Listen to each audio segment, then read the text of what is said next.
안녕하십니까. 조윤 목사입니다. 오늘은 요한계시록 14장 있는 말씀을 우리가 함께 읽을 차례지요. 이 13장까지 아주 암울하고 우리 성도들이 받는 고통에 대해서 막 바다에서도 괴물이 올라오고 땅에서도 괴물이 올라오고 막 올라오잖아요. 그래서 이 땅의 그리스도인들을 많이 괴롭히고 힘들게 했는데 이제 요한계시록 14장에는 전혀 반대의 장면이 등장을 합니다. 그러니까 막간극, 계속해서 심판이 있고 하는 그 막간극 가운데, 오늘 이제 마지막 장이라고 할 수가 있죠. 14장이. 근데 이건 승리의 노래입니다. 결국은 요한계시록 21장과 22장에서 승리의 노래를 부를 하나님의 일들을 미리 보여주는 거죠. 한번 읽어볼까요? 14장 1절 한번 제가 읽어보겠습니다. 또 내가 보니 보라 어린 양이 시온산에 섰고 그와 함께 14만 4천이 서 있는데 그들의 이마에는 어린 양의 이름과 그 아버지의 이름을 쓴 것이 있더라. 내가 보니 보라 어린 양이 시온산에 섰고, 여러분 시온산이라고 하는 곳은 그 명칭입니다. 저도 뭐 예루살렘을 가본 적은 없으니까요. 근데 뭐 예루살렘의 뭐 동남쪽에 있는 곳이다. 조그마한 산이었겠죠. 거기에 옛적에 솔로몬이 성전을 지었답니다. 그러니까 시온산, 우리가 성경을 읽어보면 시온산, 예루살렘 다 하나님의 도성, 즉 하나님께서 계시는 곳으로 여겨지는 겁니다. 그러니까 이 시온산이 그 예루살렘에 있으니까 그럼 맞다. 하나님의 어떤 그 임재하시는 곳이 바로 예루살렘으로, 뭐 세상의 종말이 예루살렘에서 뭐 이렇게 이야기하는 분들도 있는데, 그것은 이 계시록의 상징성을 전혀 모르고 하시는 말씀들이에요. 그러니까 지금 예루살렘 뭐 동남쪽에 시온성이 있었다. 시온산이 있었다. 그래서 그 시온산을 뭐 구약에서도 다 마찬가지니까요. 하나님 임재하시는 곳으로 여겼다. 솔로몬도 거기에 성전을 지었다. 그래서 여기가 하나님의 거룩한 도성이다. 옛 사람들은 그렇게 생각할 수 있지만 지금 오늘날 저희들이 그 특정한 지역에 그곳에만 하나님이 계신다. 하나님의 임재가 특별하다. 이렇게 여기지는 않잖아요. 그러니까 오늘 이 성경 말씀도 시온산에 섰다는 것은 하나님께서 선택하신, 또 하나님이 임하시는 곳, 뭐 이런 의미로 보시면 될 것 같고요. 14만 4천도 마찬가지입니다. 14만 4천이 뭡니까? 우리가 7장에서 보면 그냥 이스라엘의 12지파 12,000명씩 이렇게 곱한 숫자지만은 여기 말하는 14만 4천은 또 달라요. 이건 전체적으로 하나님의 백성들의 숫자를 이야기합니다. 근데 그 이마에 보면 어린 양의 이름과 아버지의 이름을 쓴 것이 있었다. 여러분 무슨 의미일까요? 이 사람들은 하나님의 특별하신 보호하심을 받는 사람들이다 그 말입니다. 그런 식으로 이해를 하셔야지 무슨 뭐 신천지 이단처럼, 뭐 신천지가 하는 건 아니고 그 이전에 계속해서 이게 그 이단들이 하는 이야기거든요. 우리 숫자 뭐 특정하게 세서 14만 4천이다 뭐 이런 식으로 이야기하는데, 여기 등장하는 오늘 요한계시록에 등장하는 14만 4천은 그냥 우리 인류의 구원받는 숫자, 무제한이죠.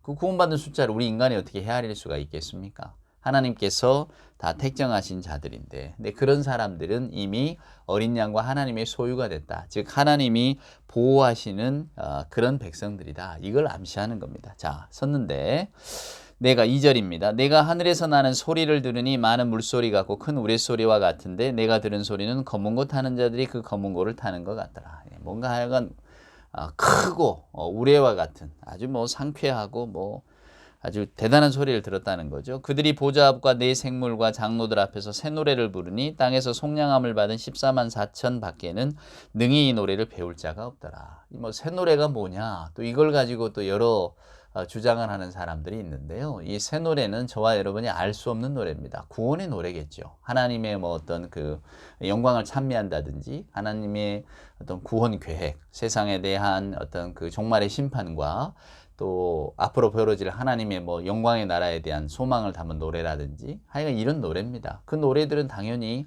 하나님의 백성들이 배워 부르는 거죠. 우리가 알 수 없는 노래지만 하여간 하나님의 백성이면 다 이 노래를 부를 수 있다. 하나님의 승리의 노래를 부르는 그런 지금 장면을 묘사하고 있는 겁니다. 4절 한번 보세요. 이 사람들은 여자와 더불어 더럽히지 아니하고, 여러분 참 중요합니다. 순결한 자라. 어린 양이 어디로 인도하든지 따라가는 자며 사람 가운데에서 속량함을 받아 처음 익은 열매로 하나님과 어린 양에게 속한 자들이니 그 입에 거짓말이 없고 흠이 없는 자들이더라. 자, 여러분 한번 보세요. 이 사람들은 여자와 더불어 더럽히지 아니하고 순결한 자라. 그럼 여러분 여자와 더불어 더럽히지 않는다. 그럼 14만 4천이 다 남자란 이야기입니까? 이게 성경을 문자적으로 읽으면 빠져드는 오류예요. 그러니까 14만 4천 명이 꼭 하나 둘 셋에서 14만 4천 명이 아니듯 여자와 더불어 더럽히지 아니하고 순결한 자들. 이게 14만 4천이 남자들만은 이야기하는 게 아니라고 하는 겁니다. 그럼 이 땅에 살고 있는 모든 크리스찬 만약에 문자적으로 읽어서 이게 여자와 더불어 더럽히지 아니하고 그러니까 만약에 말입니다. 그래서 우리가 뭐 이단들이 자주 하는 이야기인데 뭐 성적으로 순결해야 됩니다. 그래서 부부간의 연도 끊게 만들고 막 그러잖아요. 그리고 오히려 교주는 뭐 많은 여자들을 취하고 뭐 엉뚱한 길로 가는데 그러면서 근거를 이거 여자와 더불어 더럽히지 아니해야 된다. 그러니까 뭐 각방 써야 된다. 뭐 이제는 더 이상 이런 관계를 맺으면 안 된다. 뭐 이런 식으로 나오는 것은 얼마나 어리석은 가르침인지 몰라요. 여자와 더불어 더럽히지 아니한다. 여러분 성경은 하나님 신앙 외에 뭐 우리가 바벨론 처음에 이제 그 가나안 땅에 들어가서 바알과 아세라를 섬기잖아요. 나중에 이런 뭐 어떤 그 다신교 문화 속에 들어가는데 이런 것들을 하나님도 섬기고 바알도 섬기고 아세라도 섬기고 이런 걸 다 음행이라고 이야기합니다. 빗대서 이야기하는 거예요. 비유란 말입니다. 내 마음은 호수요. 내 마음이 어떻게 호수일 수가 있겠어요. 하지만 우리가 시적으로 내 마음이 이렇게 호수 같다라는 것을 설명을 하는 거잖아요. 고요하기도 하고 뭐 여러 가지 어떤 이미지가 떠오르잖아요. 저와 여러분에게. 그런 의미입니다. 그러니까 오늘 이 말은 이 사람들은 여자와 더불어 더럽히지 아니하고 순결한 자라. 맞습니다. 그러니까 신앙을 팔지 않고 하나님 신앙 말고 또 다른 신앙을 가지고 내가 막 이렇게 내 좋은 대로 신앙을 선택하고 그때그때 또 믿는 대상이 달라지고 이런 사람들이 아니고 온전하게 하나님만 믿은 사람들이다 그 말이에요. 하나님 신앙을 잘 지킨 사람. 말씀드렸잖아요. 요한계시록의 주제는 여기 14장 12절에도 나옵니다만 성도들의 인내입니다. 인내. 아무리 박해가 심하게 올지라도 우리가 하나님 믿는 신앙에서 벗어나지 말자. 이게 요한의 가르침의 핵심이에요. 우리가 비록 지금 로마 황제, 로마의 어떤 법령 아래에서 로마의 정치 질서 가운데서 예수를 믿는다는 것 때문에 이렇게 고통을 받고 있지만 그리고 뭐 때로는 죽기도 하고 재산도 뺏기고 쫓겨다니지만은 여러분 이거는 금방 끝납니다. 하나님의 세상에 옵니다. 하나님께서 우리들에게 요구하시는 것은 그 믿음의 순수성을 끝까지 지켜내라는 것이지 내가 뭐가 좀 두려워서 아니면 좀 믿음 생활하기가 힘드니까 잠시 다른 곳으로 갔다가 세상의 시류에 편승해서 거기에 영합하다가 뭐 이런 식으로 신앙생활을 하지 말라는 거예요. 참고 견디는 자에게 복이 있다. 왜? 하나님께서 종말의 약속을 하셨기 때문에 우리는 그 약속을 믿고 간다 그 말이에요. 요한은 반모섬에서 하나님께서 내게 이런 환상을 보여주셨다. 그러니 이 글을 읽는 사람들이요 우리가 용기를 가집시다. 믿음을 가집시다. 잘 견딥시다. 이런 거거든요. 그러니까 오늘 여기 나온 말씀처럼 여자와 더불어 더럽히지 아니한다. 신앙의 어떤 그 혼합성을 갖지 말라는 거예요. 배교하지 말고 이것저것 믿지 말고 로마가 위협한다고 신앙을 그냥 헌신장처럼 버리지 말고 그런 뜻이 다 들어있는 겁니다. 어린 양이 어디로 인도하든지 따라가는 자다. 마땅한 게 않겠습니까? 인도하시는 대로 따라가는 그게 믿음이잖아요. 처음 익은 열매로 하나님과 어린 양에게 속한 자다. 여러분 원래 이스라엘 사람들은 처음 익은 열매 하나님께 다 드렸잖아요. 지금 그런 뜻입니다. 그 입에 거짓말이 없고 흠이 없는 자들이더라. 특별히 이 성경에는 이 거짓말이 없고라고 하는 말이 많이 등장을 합니다. 근데 그래서 우리가 이제 이걸 또 뭐 막 우리들이 살아가는 세상 속의 어떤 도덕 윤리처럼 이렇게 끌어들여서 거짓말의 덕목 뭐 이런 식으로 하기도 하는데 성경이 말하는 거짓말은 더 나아가는 겁니다. 하나님의 말씀을 거짓되다 여기는 것, 혹은 하나님의 이름을 망령되이 일컫는 것, 혹은 우리가 주를 믿는다고 하면서도 엉뚱한 마음을 품는 것, 이걸 다 거짓되다고 표현을 하거든요. 하나님 앞에 순결하다는 것은 철저하게 하나님 신앙과 하나님께 대한 순종과 하나님께 대한 신실함을 가진 덕목과 반대되는 이야기예요. 단순히 우리가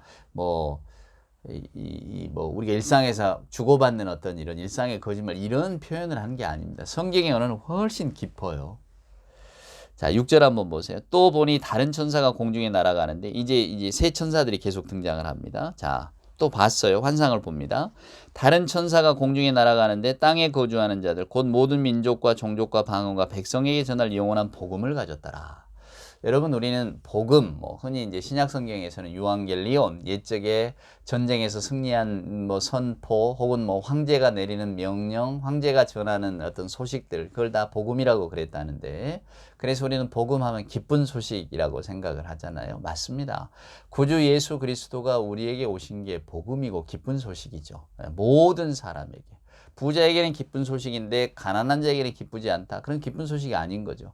건강한 자에게는 기쁜 소식이지만 뭐 몸이 약한 사람에게는 기쁜 소식은 아니다. 그건 복음은 아닌 거죠. 성경이 말하는 복음은 모든 사람에게, 모든 민족에게 전해지는 기쁜 소식. 어느 누구도 소외됨이 없는 게 복음인데, 오늘 계시록에 말하는 복음은 조금 결이 달라요. 영원한 복음, 복음이라고 하는 것 속에는, 계시록에는 반드시 뭐가 전제되어 있냐면 하나님의 공의하신 심판이 전제되어 있습니다. 그러니까 요한은 묵시록을 통해서 저와 여러분에게 전달해주고 싶은 게 그거예요. 하나님의 영원하신 나라가 옵니다마는 그 나라가 오기 이전에 하나님의 아주 그 공의하신 심판은 반드시 이루어집니다. 요한이 지금 박해를 받고 있잖아요. 예수를 믿는다는 것 때문에 많은 사람들이 죽어나가잖아요. 여러분도 아마 그 바울이라고 하는 영화도 보셨을 텐데, 거기 보면 말입니다. 첫 장면에 그 로마로 이렇게 바울 일행이 들어가는데 그 가로등, 불을 밝히는 가로등에 가만히 보면 사람이 매달려 있어요. 사람에게 기름을 발라서 태우는 겁니다. 그게 다 크리스찬들이죠. 그 잔혹함이 오십니까? 예. 얼마나 잔혹했는지 몰라요. 그 핍박이라고 하는 것이. 우리하고는 지금 인권의 개념 자체가 다르니까요, 여러분. 말씀드렸잖아요. 베드로가 예수님께 주님 도대체 우리가 몇 번이나 용서해야 됩니까? 이 용서라고 하는 단어는 그때 당시 주님이 살아가시던 그때 당시 2000년 전에 팔레스틴에서는 통용되는 용어가 아니라고요. 잘못하면 잘못한 대로 벌을 받는 것이지 용서하고 받아들이고 이런 게 없다 그 말입니다. 그래서 제가 누가복음 15장 언젠가 설교할 때에도 그 형은 동생을 어떻게 했겠는가? 죽이죠. 예, 뭐, 형제간에 어떻게 그러면 그렇지 않아요, 여러분. 고대 세계에 살아가는 사람들의 생각은 우리하고는 다릅니다. 제가 요즘 그 조선왕조실록을 아주 재미있게 읽고 있거든요. 근데 조선왕조에 뭐 사화도 많이 나오고, 아무래도 왕과 신하의 대립이니까 여러분, 왕은 왕권을 강화하기 위해서, 또 신하들은 나름대로 신하들의 어떤 역할을 하기 위해서 많이 이렇게 다툼이 있잖아요. 서로 이렇게 경쟁 관계가 있잖아요. 그러니까 왕이 실은 뭐 이렇게 그 신하들을 다스리는 가장 큰 정치적인 행위 중에 하나가 사화였거든요. 그러니까 뭔가 반역을 모의한다, 뭐 역적 모의를 한다, 이런 것들, 조금이라도 이런 것이 들리면 이제 거기에 대해서 이제 그 뭐랄까요? 혐의를 씌워서 이제 많은 사람들을 죽게 하고 막 하는 건데, 거기 보면요, 대부분 뭐 우리가 볼 때 뭐 귀양을 보냈어요, 뭘 어떻게 했어요, 이 정도로만 알고 있지만은 조선왕조실록을 이렇게 보니까 대부분 뭐 아버지가 잘못하면 아들들까지 다 죽여버려요. 그냥 목을 베버린단 말입니다. 얼마나 무서운지 몰라요. 아주 어린 아이들도 다 죽여요. 그래서 야, 이게 참 이게 고대 세계에 통용되는 법이었나 보다 생각하는 거죠. 지금 우리 같으면 뭐 생각지도 못하는 거잖아요. 그러니까 요한은 그런 처절한 박해 속에 있었기 때문에, 그러나 그 반대되는 급부, 지금 우리를 핍박하고 모해하고 잡아 죽이고 하는 사람들에게 하나님의 징벌은 반드시 온다는 것을 강조하고 싶었던 거예요. 이게 하나님의 아주 그 공의로우신 심판인 거죠. 그래서 여러분, 우리가 뭐 나중에 읽겠습니다만 20절 한번 보세요. 14장 20절에 보면, 성 밖에서 그 틀이 밟히니 틀에서 피가 나서 말 굴레까지 닿았고 1600 스타디온에 퍼졌더라. 1600 스타디온이라는 게 결국은 그 온 유대, 이게 결국 온 세계를 말하거든요. 예. 이 하나님의 무서운 심판이 하나님의 백성을 핍박하는 자들에게 가서, 이 마치 포도 송이를 집에 넣고 포도즙, 그 포도 틀로 그냥 포도즙을 짜는 것처럼 이렇게 그들에게 매서운 심판이 벌어질 것인데, 그 피가 전국, 전 세계에 다 퍼져나갈 것이다. 이런 표현을 쓴다니까요. 이게 아주 무시무시한 이야기. 한번 여러분 상상해 보세요. 온 땅이 다 피로 물들일 것이다. 이 계시록에 기록된 말입니다. 그러니까 요한의 지금 분명한 환상의 그 복음 속에는 하나님의 공의하신 심판, 그리고 그 다음에 오는 하나님의 영원하신 하나님의 나라, 그 평화의 나라. 그래서 어떤 그 뭐랄까요, 하나님의 반대편의 선자들에게는 이 안식이 없다는 표현을 쓰거든요. 쉼이 없는 거예요. 그냥 계속해서 고통을 당하는 겁니다. 이게 성경이 묘사하는 지옥의 모습이에요. 벗어날 수가 없어요. 한번 여러분 쭉 따라오시죠. 자, 영원한 복음을 가졌다고 6절에 말했잖아요. 7절입니다. 그가 큰 음성으로 이르되 하나님을 두려워하며 그에게 영광을 돌리라.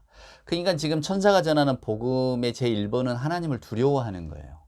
우리는 너무 공의와 은혜의 하나님만, 사랑의 하나님만을 기억하고 있기 때문에 하나님의 준엄하신 심판이 어떻게 임할지를 실은 서로 이렇게 다 꺼립니다.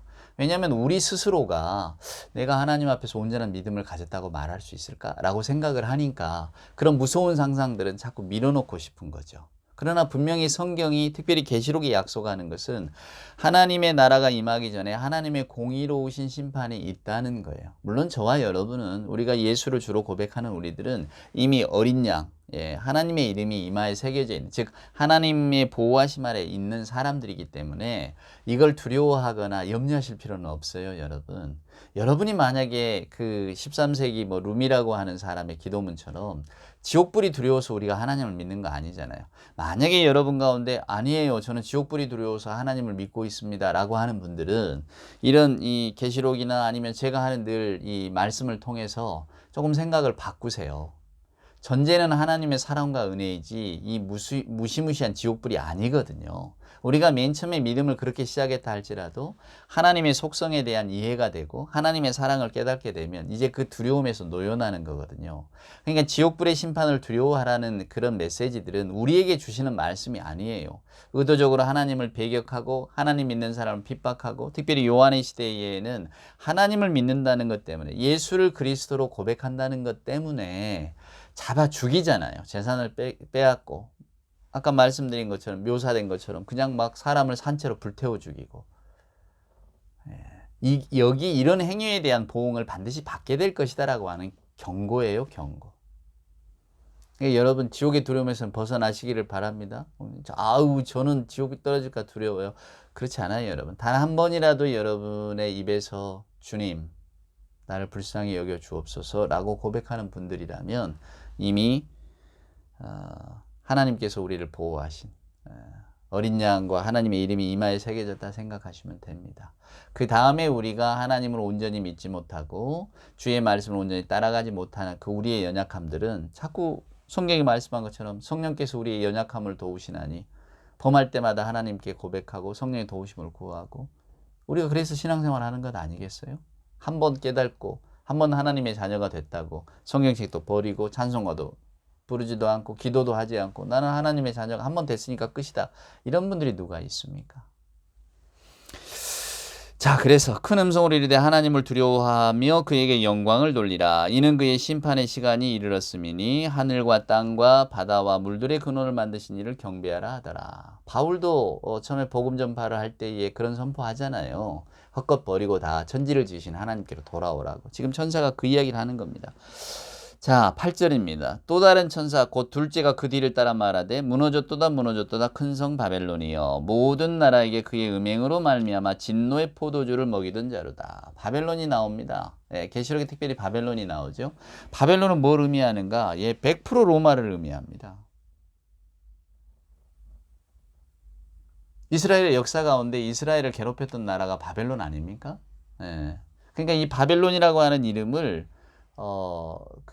지금 로마에게 빗대고 있는 거예요. 로마라고는 말을 못 하잖아요. 로마라고 말을 했다가는 뭐 어떻게 되겠습니까? 그러니까 비유와 상징으로서 바벨론을 이야기하는 거예요. 예외 없어요. 바벨론은 100% 로마입니다. 왜냐하면 바벨론이 그때의 이제 특별히 구약의 이스라엘 시대에는 바벨론이 세계 최고의 강국이었잖아요. 이게 로마에 비길만 하다 그 말입니다. 요한이 볼 때에 우리 옛적의 선지자들이 또 바벨론에게 이스라엘이 망하기도 하고 포로로 끌려가고 이런 장면들이 있잖아요, 역사 속에. 그런 것들을 생각하면서 그때의 그 바벨론은 지금의 로마입니다 라고 하는 겁니다. 하나님의 성전을 모독하고 백성 다 끌고 갔잖아요. 성전 기물 탈취하고. 그런 기억들을 갖고 있는 겁니다. 그래서 바벨론에 빗대는 거죠. 다른 의미가 있는 게 아니고, 결국 지금 이 바벨론은 로마를 상징하는 겁니다. 그리고 바벨론이 세계 최고의 강국이니까 그 사치 뭐 이루 말할 수 없잖아요. 그 영화로움, 세계 최고의 나라니까 다 뺏어서 한 거지만은, 근데 로마가 그러고 있었잖아요. 그러니까 요한은 지금 그 환상을 보는 겁니다. 천사들이 바벨론이여라고 할 때 그 바벨론은 로마인 거죠. 자, 바벨론이요. 네, 음행으로 말미암아. 음행이라는 게 말씀드렸잖아요. 하나님 신앙을 더럽히는 것, 하나님 말고 다른 신을 섬기게 하는 것. 자, 9절입니다. 또 다른 천사 곧 셋째가 그 뒤를 따라 큰 음성으로 이르되 만일 누구든지 짐승과 그의 우상에게 경배하고 이마에나 손에 표를 받으면 그도 하나님의 진노의 포도주를 마시리니 그 진노의 잔에 섞인 것 없이 부은 포도주라. 거룩한 천사들 앞과 어린 양 앞에서 불과 유황으로 고난을 받으리라. 뜨거운 불. 예. 성경은 항상 지옥의 고통을 이야기할 때에 불과 유황에 대한 심판을 이야기하는 거죠. 불은 모든 것을 다 살라버리는 거잖아요. 근데 이 불과 유황으로 고난을 받는다는 것은 자기들이 태워진다는 게 아니에요. 자기들이 이제까지 소유해왔고 자기들이 귀하게 여겼다고 하는 세상의 모든 물건들, 자기들이 애정을 두었던 이런 것들이 다 타버린다 그 말입니다. 그것을 보고 있으니까 고통스러운 거예요.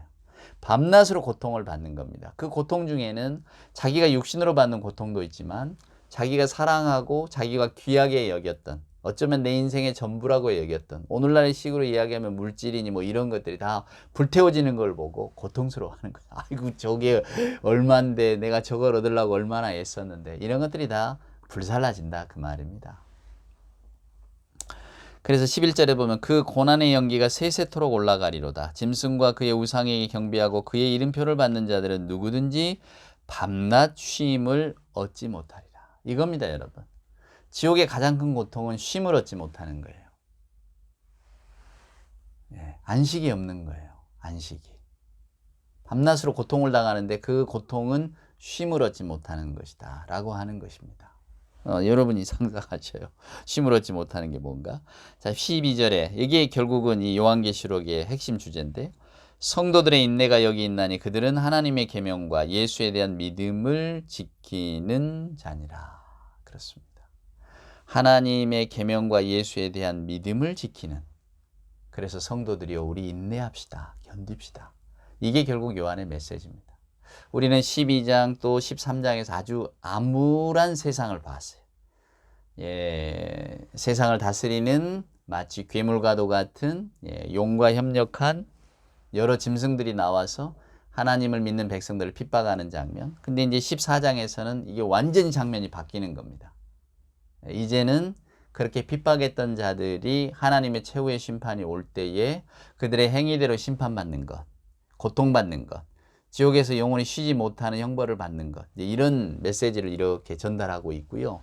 그러면서 이제 13절 이후로는 이제 예수 믿는 우리가 받는 복, 인내한 백성들에게 하나님이 주시는 복에 대한 메시지가 쭉 나옵니다. 그 이야기는 다음 시간에 이어가도록 하겠습니다. 말씀드리고 싶은 거는 한 번 듣고 그치지 마시고요. 좀 이렇게 계속해서, 저야 뭐 매일매일 이걸 올릴 수는 없으니까, 그래서 들으면 알 것 같지만 또 다음에 들으면 그 앞의 내용을 잊어버리는, 그래서 이렇게 반복해서 이렇게 들어보시면 이제 요한계시록의 전체적인 그림이 그려집니다. 유튜브라고 하는 것이 반복해서 들을 수 있는 장점이 있잖아요.